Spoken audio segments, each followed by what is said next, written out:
Today on the Trent Out Loud Podcast. And Taylor Swift completely disrespected Celine Dion on the podium. What up? It's your boy Trent Out Loud, and I'm back with another episode. All right, I got a really good show set up for you guys today. I got to talk about the Grammy Awards. A lot went down. You know I got quick news, and of course I got sport updates. Y'all know what time it is. Put your headphones on. Put your earbuds in, turn your devices up. I'm about to start this show. Let's go.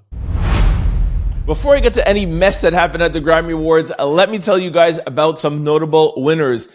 Killer Mike had a clean sweep. He swept in every single category he was in. He won Best Rap Album, Best Rap Song, and Best Rap Performance. Shout out to Killer Mike. Victoria Monet won Best R&B Album. SZA won Best Progressive R&B Album. Truth be told, I don't know what the difference is between progressive R&B and R&B, but shout out to Victoria Monet and shout out to SZA because I love them both. Billie Eilish won Song of the Year. Miley Cyrus won Record of the Year for Flowers, which I thought was a really good choice because I actually really like that song. It's actually a really catchy song, and we're going to listen to that song years from now. That's a good track. Victoria Monet won for Best New Artist. Jay-Z won the Dr. Dre Global Icon Award. And I'm sure most of you have heard by now, Taylor Swift has won her 4th Album of the Year for Midnights. All right, I'm going to start my takes off with Taylor Swift. I am a Montrealer, a Quebecer, and a Jamaican. And you guys know that Quebecers, Montrealers, and Jamaicans, everybody in the West Indian loves Celine Dion. And Taylor Swift completely disrespected Celine Dion on the podium. Celine Dion has been very vocal about the disease that she's dealing with, stiff person syndrome. So it was a shock to see Celine Dion show up at the Grammy Awards. It was a standing ovation. Everybody was so happy to see her there. She looked amazing. She sounded amazing. Everybody was just in awe of seeing her. And of course, she was there to present the most coveted award of the night, Album of the Year. When she first came out, Taylor Swift was in her seat applauding. She was like, oh my gosh, Celine Dion. And then when she announced that Taylor Swift won, Taylor Swift was acting all shocked, like it was like the craziest award of her entire life. She's won 3 already, so I don't know what she's so shocked about. But she walks up to the stage and she totally doesn't even acknowledge Celine Dion. She takes the award from Celine Dion and doesn't even look at her, doesn't thank her, doesn't hug her. And then she gets up to the mic, says a bunch of stuff, says her thank yous and her acknowledgements. And she never says anything about Celine Dion. Thank you for making it here, for presenting me this award, and just acts like Celine Dion wasn't there. It was totally disrespectful. Of course, Taylor Swift PR team heard all the people complaining about this on Twitter and social media. And then like 10 or 15 minutes after the award show, you started seeing pictures of Celine Dion and Taylor Swift popping up online. I'm going to put up the picture on my YouTube page for those who are watching this. And by the way, I'm not going to put any audio or video of the award show because CBS is very tight with that, and they're probably going to take my video down. So I'm not going to put in any audio of CBS of the Grammy Awards, but I will put up some pictures. But like I said, Taylor Swift, them putting out like a picture of her and Celine Dion hugging after is not enough. Taylor needs to come up, like make a tweet about it. She needs to tweet about it, or she needs to make a video and be like, hey, really sorry, I was overwhelmed, whatever the explanation could be. And I don't understand how she could be so overwhelmed because, like I said, she's won the award 3 times already. So how do you just not acknowledge the queen, Celine Dion? Like, this is like one of the top 5 vocalists of our time. Like, it's just not even of our time, of singers, period. But anyways, I just thought that was really disrespectful of Taylor. That was my little rant. Like I said, I'm a Montrealer, I'm a Quebecer, and I have to stand up for my people. So shout out Celine Dion. I'm happy that you're doing so much better. I'm happy that you're able to make it out. And I hope that one day you could actually go back out on tour and perform. Anyways, shout out to Celine Dion. I am going to move on now. So let me start back at the top of the show. Trevor Noah hosted the show. He did a really good job. There's been a lot of back and forth about, hosting and comedians hosting nowadays. But I really think that Trevor Noah did a really good job. His jokes were funny. He didn't offend anybody. There wasn't like any awkward silences. So Trevor Noah did a good job. Like I said at the top, Killer Mike won. He swept all three categories that he was in. Oddly enough, he was arrested during the award ceremonies. There was a video, I'll maybe put up the video, of him being handcuffed and being walked out in the middle of the award show, which was totally uncalled for. Apparently, some reports are saying that he had a disagreement with a security guard, and he got arrested on misdemeanor charges. Teslin Figueroa put out this post maybe around 10, 11 o'clock, and she said, "Update, I talked to Killer Mike's wife. He was arrested and has now been released 30 minutes ago." So this was around 11 o'clock. So he wasn't able to be there in the award show, but apparently I heard that he kind of maybe went to some after parties after. I'm not too sure about that, but totally disrespectful. Even if the LAPD needed to arrest him or needed to speak with him, we all know where he was. They could have waited till after the award show instead of embarrassing this man like that. He just won 3 Grammy Awards for one album, and that's just disrespectful. What else happened? The Grammys made a mistake with announcing Best Rap Song. They made a mistake and they announced that Nicki Minaj and Ice Spice won for Best Rap Song. While the award ceremony is going on, the Twitter account for the Grammy Awards live tweets the winners, and they made a mistake. It was Killer Mike that won, but they announced that Nicki Minaj and Ice Spice won. I was listening to The Breakfast Club this morning, and Charlemagne thinks that it was done purposely to kind of get people talking. And, we all know how social media works. The more viral something goes and, you piss off a certain demographic of people are going to retweet it. It starts trending. And all you hear is the Grammys are trending.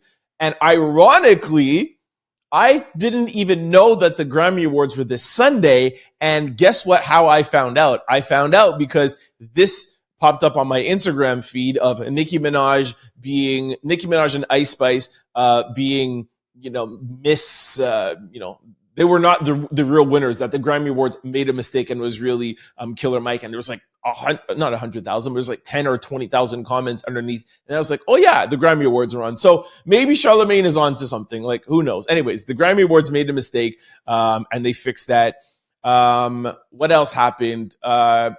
Jay-Z won the award for the Dr. Dre Global Impact Award, and he took the opportunity to voice his opinion on the award shows, on the Grammys, not getting it right, especially when it comes to hip hop and R&B and your black celebrities, just call it what it is. He talked about DJ Jazzy Jeff and the Fresh Prince, Will Smith, boycotting for winning the first Grammy Awards and not being televised, and then he boycotted it.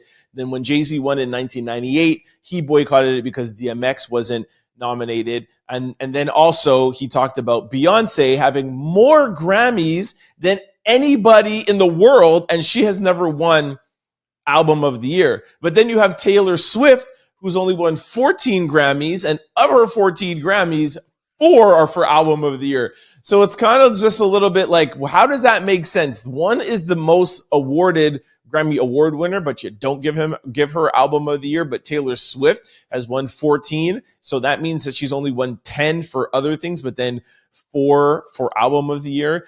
And you cannot sit down and tell me that Beyonce doesn't make good albums.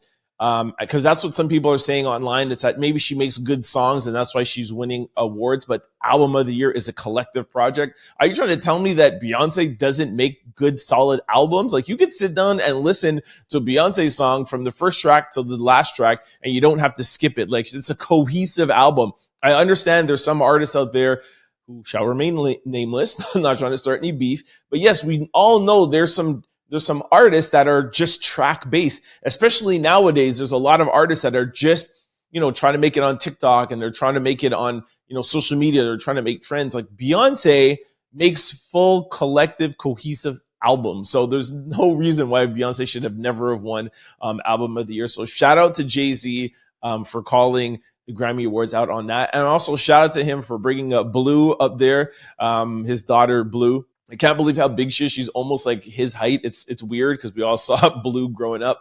But anyway, shout out to the Carter family.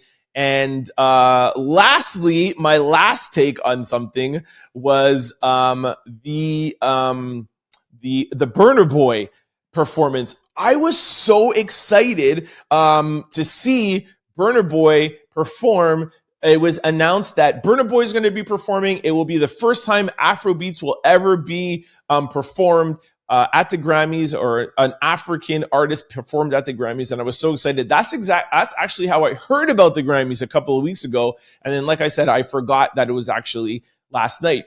So I was so excited to tune in to see Burna Boy.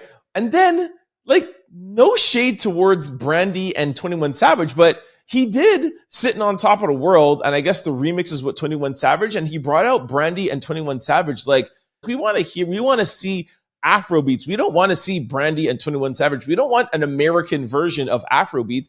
And Sitting on Top of the World is the least Afrobeat sounding song that Burna has. So listen, on the one side, I understand, coming from the music industry, you're there, past being in the music industry in the past. I understand the Grammy Awards or any award show, you're there to promote your new material. I totally get that. And that's the lead single for his new album. So I get why you don't want to promote albums from 2 or 3 or 5 years ago. However, this is not the third or fourth time you're on a stage. This is the first time ever you're there representing the continent of Africa. You're there representing a quote unquote new genre of music. Although Afrobeats is really 20, 25 years old, but it's new to us here in North America. And it's actually arguably taking over dance hall and hip hop. So I just think for the first time for it to be on the Grammy stage, I just think that Burna should have done a better job at maybe even bringing some other Afrobeat artists, or really just doing his old stuff and letting this crowd at the Grammys and the Grammy people who are watching at home really understand what Afrobeats is all about. It was just really bad. I could read a couple of comments. Somebody said he should have done it himself. Somebody said, did they skip sound check? Somebody said this sounds like a mess. Somebody said they should have let him do it alone. Brandy is a little extra, isn't she? Shout out to Brandy. This is no shade at Brandy. Somebody said Burna should have carried his performance alone. He's a better performer than any human being present tonight. Okay, I don't know about all that, but anyways, man, they should have really just let him do his thing. Like I said, I just wanted to show you that it's just not my proof, not just my opinion. Somebody wrote, Afrobeats where Brandy's mic sounded louder than Burna's. It's true. You couldn't even really hear Burna Boy. You couldn't hear. Anyway, it was just a total mess. But shout out to Burna. You know, he's one of my favorite artists. But I was just really disappointed in that. And I guess that's all I have to say. So yeah, that's my Grammy roundup. Like I said, it was a really good show. Trevor Noah did well. Everybody did well. All the performance was really good. Billy Joel came out. He hadn't written or performed in 30 years. All around, because sometimes some award shows can get a little bit boring. All around, I was happy with it, except for a couple of mishaps. But it was a good show. I liked it a lot. So shout out to the Grammys.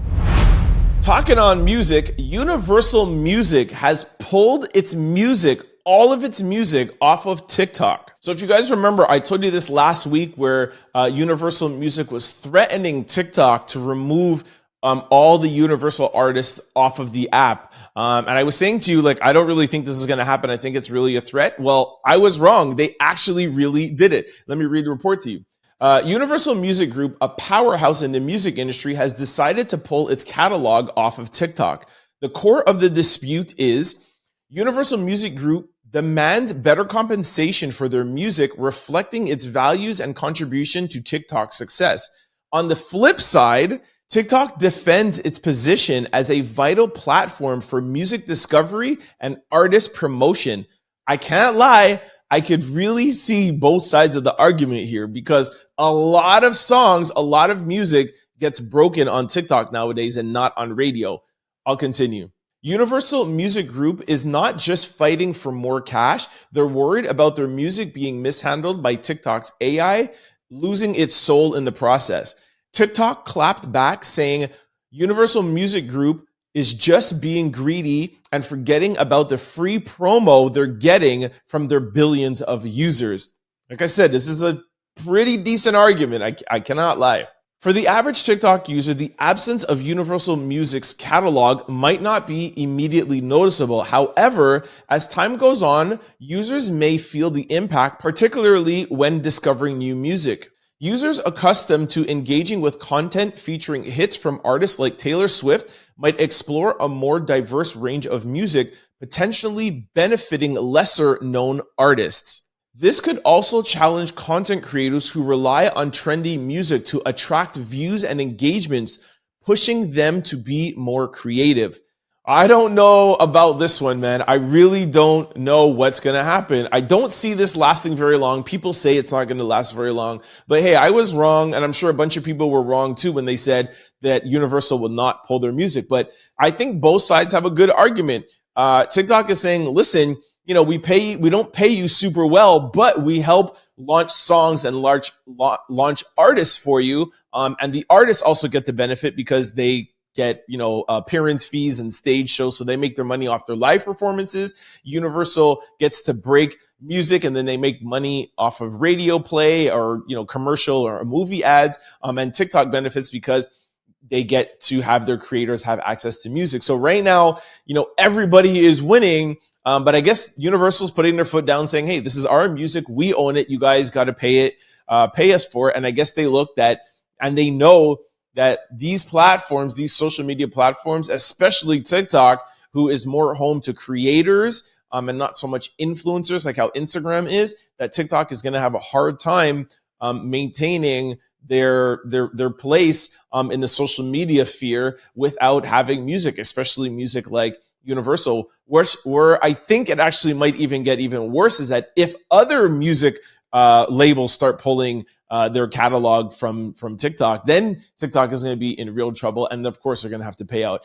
I will keep you guys up to date. I will trend on this, but let me know what you guys think in the comment section below. Is it over for TikTok or will they have to start paying out? Let me know what you think in the comment section below. All right, it's time for everyone's favorite quick news, Ring My Bell. All right, over the weekend, Drake and J. Cole kicked off their tour. The tour name is Big As What? You guys know from their song, As Big as the Super Bowl. They kicked off their tour. It's all over social media. It's not only over social media for them kicking off their tour. Drake is actually in some questionable costume. For those who can't see this, I'll describe it to you. Kind of looks like a dinosaur kind of outfit, like the bones of the back of a dinosaur. I have no idea what's going on. If anybody has gone to the first concert or somebody knows why he's wearing this outfit, please let me know. But it's trending all over social media. We don't know what Drake is wearing. And Drake is also trending because during the concert, when they play his and Rhianna's song Work, he said this. I'll play a small little clip. Yeah, I don't sing this song anymore. You can sing it for me. Why aren't you performing Work anymore? What's going on? Jess Hilarious was on The Breakfast Club this morning, and she said, by the way, shout out to Jess on her first day at The Breakfast Club. Jess was like, hey, if you don't want to perform the song, why wouldn't you just tell your DJ to not play the song? So the fact that he put it on and then said that, Jess is assuming that he did it on purpose and he wants to shade Rhianna purposely. Who knows? Maybe he thought it would actually trend, just like how the Grammys thought it would trend. I guess that's what you got to do now. You got to have trending viral moments for people to know that the Grammys are on and that Drake and J. Cole's concert started. Maybe he's doing the same thing as the Grammys. Who knows? But anyways, and also too, I heard also this morning that he has thrown shade at Rihanna on a song last year, but I don't know what's going on with that. More importantly, The Drake and J. Cole concert has kicked off. If you guys are Drake and J. Cole fans, get your ticket now. I think there's still some tickets available, but it's going to sell out quickly.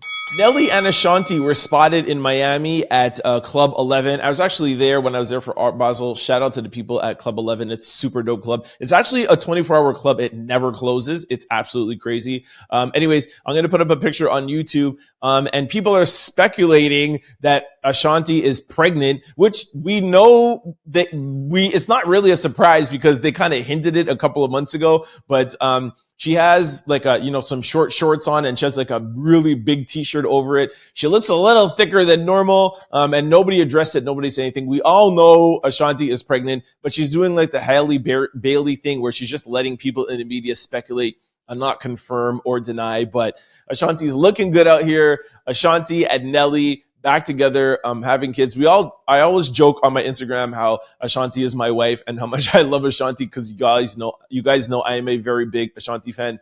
But that is all jokes, and all jokes aside, I'm very happy that these two got back together. So shout out to Nelly and Ashanti. Patrick Mahomes Sr. has been arrested for DUI for the third time. Just to be clear so that nobody misinterprets this, Patrick Mahomes Sr., meaning Patrick Mahomes, the quarterback, his father, has got arrested for the third time for drinking while driving. I don't understand why this man is drinking and driving. He's Patrick Mahomes' father. Like, bro, your son has a contract that's worth $500 million. Get drunk somewhere and get a driver. You can afford it. This is being ridiculous. But I just want to make that clear because there's a lot of people that are like, Patrick Mahomes got arrested for DUI. It's Patrick Mahomes Sr. It's his father, people. All right, this brings us to question of the day. I got a really cool question of the day today. If you enter a restaurant and you see your partner on a date, do you confront your partner? Do you pass up the opportunity, or do you just go home? But I mean, pass or go home is the same thing, but whatever. Do you confront them or do you leave? What do you do? All right, let's go to the comment section. And Monica was actually in the comment section. Monica wrote, "This happened to me before many years ago. I'm so grateful the officer was a fan and the internet did not exist." That's hilarious. Cop the Juice wrote, "Walk up to the table and loudly say, 'So this is the reason why I'm taking antibiotics 3 times a day.'" That's so wrong. I Am Lady H said, "Are you asking the 20-year-old me or the 45-year-old me?" That's funny. Millie Jean Batty said, "Somebody might as well yell action because it's fitting to be a scene." Call Tyrone 911 said, "I sat down unseen, ate at the bar, and then sent them both a drink. Waited for the waitress to point out who sent it, then I left." That's gangster. What we celebrating? Clank clank, my divorce. Janice Smith wrote, "Go home. He already made his decision, so why get mad? Take the classy route. Move on like he never existed." Why are you assuming it's a man? But whatever. I guess she's a woman, so she's talking from her perspective. All right, those weren't the best comments in the world. But okay, so my answer, and take my advice, do not confront them. Do not do anything. Simply go home, process, and don't tell your partner anything. Sometimes even take days, sometimes even take weeks. Don't say a word to them. Maybe not even tell them, period. Just plot of what you want to do. The power you have over that person is them thinking maybe he or she might know. I'm not too sure. Why are they leaving me? Why are they breaking up? And you could ask them little questions like, is there something you want to tell me? Is there something going on that you want to talk to me about? Is there, I feel like there's something that might be going on. Like, you could give them little hints, but don't ever tell them. Let them tell you. Never tell anybody anything that you find out. I'm telling you, it's the best piece of advice you ever gotten. If you ever find somebody lying to you, never, ever, ever tell them. I'm telling you, you always win. You're always in the driver's seat, and they'll always be in the back of their head being like, I wonder if he knows. I wonder what he knows. Let them tell you the truth. If they're not ready to tell you the truth, then why do you need to tell them? Just trust me. And lastly, let's jump into some sports news. The NHL All-Star was this past weekend. It was actually in Toronto. Shout out to the NHL. I never actually started out with the NHL. Because it was the All-Star, I'm going to start out with the NHL. Like I said, I'm keeping my promise. I am a Canadian. I'm going to report on hockey, and I actually watched it. Friday night, the skills competition, I just have to admit, it was actually really boring. I think anybody would admit that it was pretty boring. Connor McDavid won. I think he won $1 million. I don't understand how come he gets to take that money home. Normally, when you see these things, they play for charity. I don't think he needs the $1 million, but whatever. He won the skills competition. It was a little bit boring, but whatever. I got through it. And the All-Star game itself, I'm not exactly sure how it works. I didn't watch this actually, but I think they have like 2 games and then there's a final. So the first game was Team McNinnon against Team McDavid. Team McDavid won. And then the next game was Team Matthews against Team Hughes, and then Team Matthews won. So then it was Team McDavid and Team Matthews, and actually Team Matthews won. So all of that to say that Connor McDavid's team did not win the All-Star game. For you NHL fans out there, let me know what you think about this format. Maybe this is something the NBA can adopt actually, instead of just having like one big game. I kind of like this where you have kind of 2 kind of like playoff games and then a final. I don't know how you do that all in one day. Do they do it quarter, or do you can't play 2 games in one day? Anyways, let me know what you guys think of the All-Star format, and let me know what you guys think about Team Matthews winning. All right, let's jump into some NBA scores. The Nets beat the Sixers. The Hawks beat the Warriors. The Kings beat the Bulls. The Lakers beat the Knicks. If I'm not mistaken, Knicks was on a 9-game winning streak, so that means that they ended it. It looks like LeBron played while he sat out during the Boston game. So shout out to the Lakers. I feel bad for the Knicks. But hey, you got to lose at some point, bro. The Kings beat the Bulls, and the Bucks beat the Mavericks. And some NBA scores from yesterday. That was Saturday scores from yesterday. The Magic beat the Pistons. The Suns beat the Wizards. The Pacers beat the Hornets. The Clippers beat the Heat. The Thunder beat the Raptors. My Raptors can't catch a break, yo. Timberwolves beat the Rockets. Jazz beat the Bucks, and the Nuggets beat the Trailblazers. Don't forget to like, comment, and subscribe. It's your boy, Trent Out Loud. Peace! For more content, you could subscribe, download, or listen to the Trent Out Loud podcast wherever you listen to your podcast, or you could watch us on YouTube. Just search Trent Out Loud. For showtimes and updates, you could follow us on all social platforms at Trent Out Loud. Go to signupexpert.com/Trent. Once you sign up for all betting apps and get all your bonuses and get all your rewards, go to your app store and download BetStamp and use promo code TOL.